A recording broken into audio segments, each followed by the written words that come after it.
Hello and welcome to my very first YouTube video. This is a review of the Logitech G940 flight system.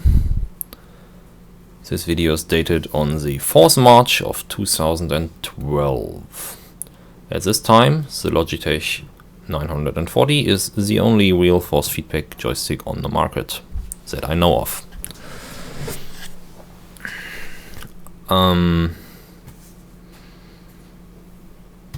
The system itself has very good ergonomics. For my hand size, it fits perfectly. My hand is kinda average sized. I've got a centimeter measurement here, so look at that for a second. So my hand kinda normal, slightly on the small side. With a bigger hand, I think the joystick would be even more comfortable. My girlfriend says the joystick is too big for her, but she has very small hands, so that is probably not an indicator for most male gamers. You can see here metal dual stage trigger, stage 1, and the second stage. Pinky switch, some button here, more buttons for the thumb here. View from the other side. Right now I am not in a game, so the centering spring is engaged at a very high tension. And it does center itself pretty well, even though that was a concern of some people in the past. Apparently some updates fixed the centering spring to a point. It still has slight play in the middle here, so it's very easily movable here, even with a strong spring. But I actually like that, because that allows me to make movements in game with low force, which makes the movements more precise. Because there's actually no dead zone in this joystick. This joystick is very accurate in all its movements, from the extreme to the center to the other extreme. No dead zone at all. Down here we have the trim wheels. The trim wheels actually need to be calibrated. They don't calibrate themselves, but it's very easily done. And once you do, the trim wheels are somewhat precise, and definitely precise enough to use as trim wheels.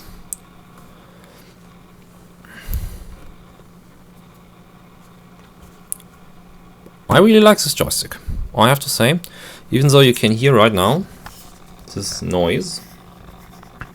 Moving the camera closer, because the camera also contains a microphone. And probably hear it on the that comes from a bit of air between two parts, apparently, in this joystick. I'm not sure if it's from a design or manufacturing problem, but I already sent this joystick in once, and the other joystick had it even louder. It's not really a deal breaker. It's slightly annoying, but it's not that bad, and it's not damaging the joystick, so that's okay. Moving on to the throttle. Here's the throttle with focus.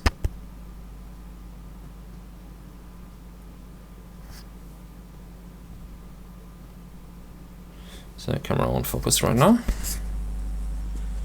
for some unapparent reason. There it is. As you can see here on the side, very conveniently placed. Of course, you can lock the throttle together with a easy system down here. Now it's locked together to 1.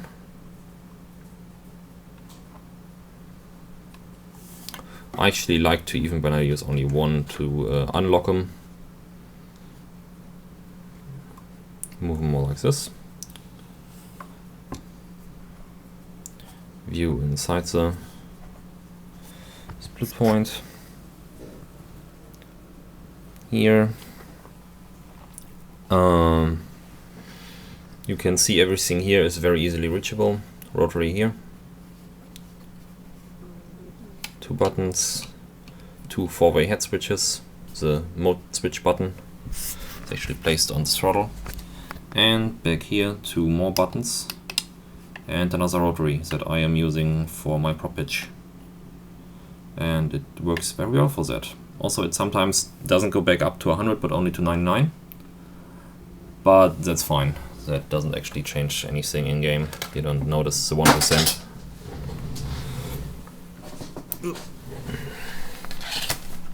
And of course the rotaries are manually calibratable, so I'm not sure if I can calibrate up to actually go up to 100.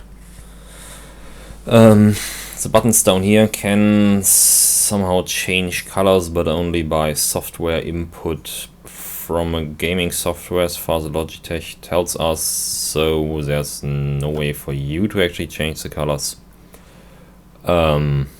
manually. I don't know of any game that actually does use this color changing mode, but if Logitech says there is something like that, then there probably is.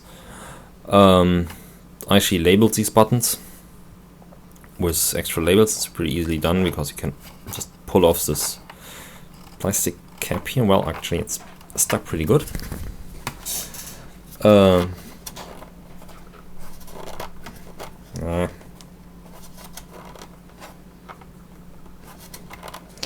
I wasn't. Okay, here it is. Here it goes. You can just pull off this plastic cap. No, there it goes. And then you have this foil here, usually with the button. Focus.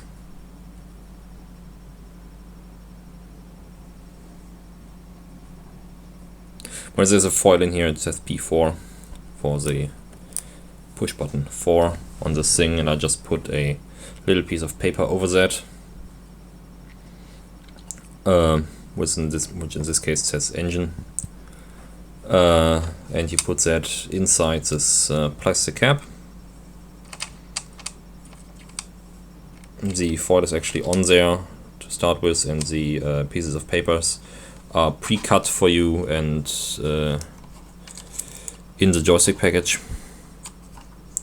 Then you just put it in the cap and put the cap back over this button, and then you have a labeled button. Actually very nice. So far between these two items, the only fault is a slight noise that the joystick force feedback system makes. So far, no deal breaker here. However, moving on to the pedals. The pedals look good, feel good, are heavy somewhat. So if I move them just on the floor, not pushed against anything, and I can still use them without them moving too much, only very, very slightly. And I can of course easily make them stick to the floor, and in my case I've been pushed against the wall, of course, but I don't think that's really necessary. Actually, while I'm using this office chair, my chair usually moves before the pedals do, if I'm not holding on to anything. So I'm usually using a different chair if I'm actually flying. However, the potentiometer in the pedals seems to be of low grade, and it is twitching if the input is not 0 or 100. So if I let the pedals stay like they are now, or kick them all the way to the edges, the input is steady, but in between that the input sadly is not steady and jumps. And actually it jumps so bad that it is slightly noticeable in game, even though the rudder usually doesn't act really fast on inputs, at least not in IL-2 where you fly prop planes. And the rudder usually has a slight delay, but it still will catch on to the twitching.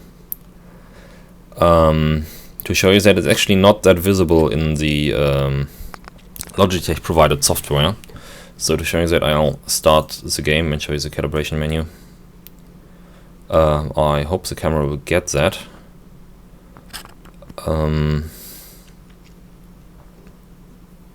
Luckily my computer loads very quickly here. Okay, going to hardware setup, input. Now I know you can at least see the green things here. You might not see the rest of the screen. Joystick input very precise.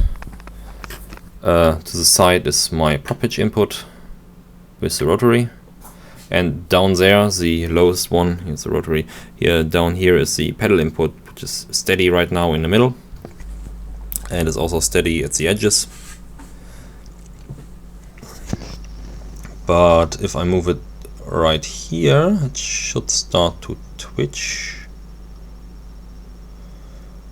And it's not right now, it's disappointing me.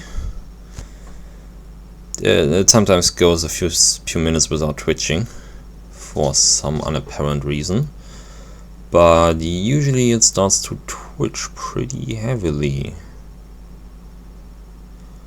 I might have to edit this part of the video to film it again later, because when I did it 5 minutes ago it worked. With the twitching, of course, not with the wheel working. This is strange. Okay, I might leave this in for information's sake. Well, as you can see, if the rudder is not twitching, it's very precise.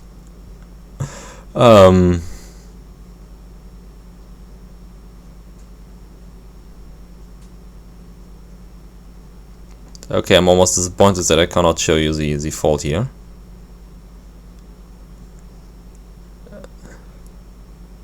Ah, there it goes.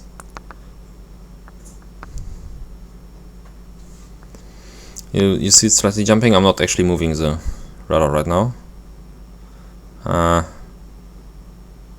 now I'm moving the rudder slightly back to center. Should be slightly off center now.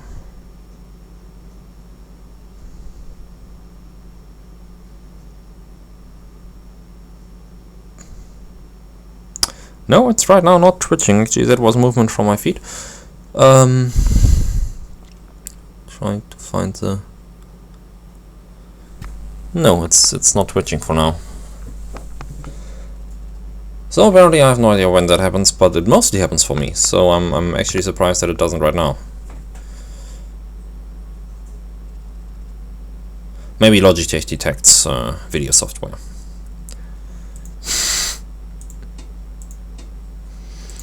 However, my overall impression of the system is very good, apart from the slight twitching of the rudders.